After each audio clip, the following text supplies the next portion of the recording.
Today I messed up by leaving the stove on. I moved to my current town for work almost a year ago. My peers and I came from basically every corner of the country, and we're spending our first month of training living in a hotel, all expenses paid thankfully. During our time in training, I met my roommate-to-be. For simplicity's sake, I'll refer to her as coworker in this story.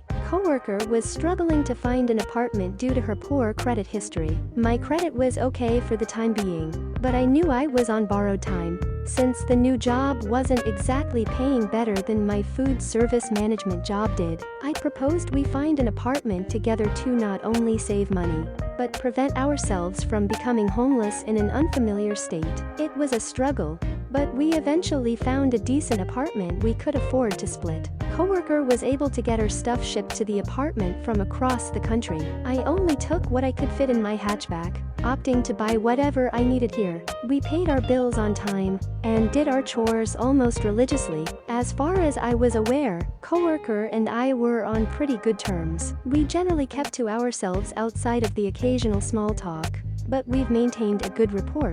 We're 3/4 of the way through our initial lease agreement, and it's been generally uneventful. Both of us have made friends in this new town and developed pretty well into our positions at work, at least until last weekend as of this post. In fact, given my food service history, it wasn't out of the ordinary for me to cook and pre-prep my meals for work. It helped save money and was much more healthy for me to do so. This day wasn't so different. I decided to make shrimp fried rice as my meal of choice for work. Since I had some leftover shrimp from when I made gumbo, I fired up the stove, made my lunch, and headed to work as per routine. After starting my shift, I got a text message from the property management company. A tenant complained about the smell of gas, and they were evacuating the building to find the source. I called coworker. She has a couple of cats, and I wanted to make sure she was aware of the situation, so she could make sure her cats were safe. I also told our supervisor what I saw, so they would know why she was going to be late for work.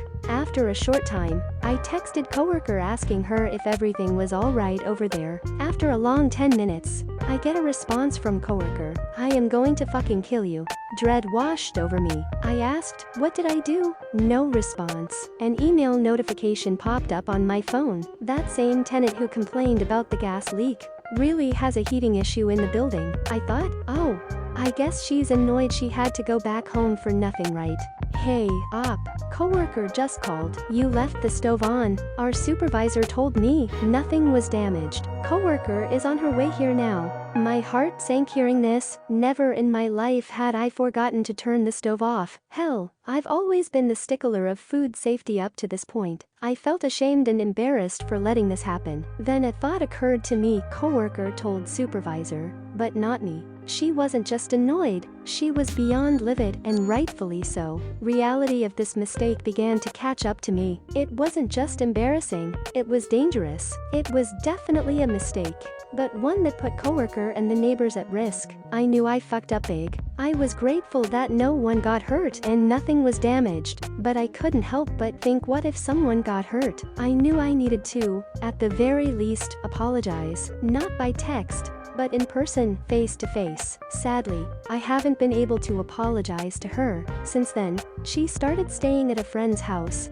and actively avoided me whenever possible. I took the hint and gave her space, figured she needed time. She was understandably angry with me, and I felt that trying to force an apology onto her would only agitate the situation. To my surprise, coworker would speak very openly about the incident around the office, loud enough for me to hear. I felt betrayed by this behavior. It didn't feel like needling from a friend who wasn't going to let me live it down. I've been fighting intrusive thoughts over this incident. To say that I felt hate for myself was an understatement. As she spoke about it nonchalantly to our peers, I hunched over my desk and covered my face to hide the fact that I was crying from shame. I wanted to disappear from existence right there and then. Coworker still dodges me even when we cross paths by coincidence. We haven't spoken in a few days, though she just sent me a message stating she wants to move out and expects me to sign a form to release her from the lease. Not having a co-tenant on the lease will make living here financially impossible. I'm looking into options now,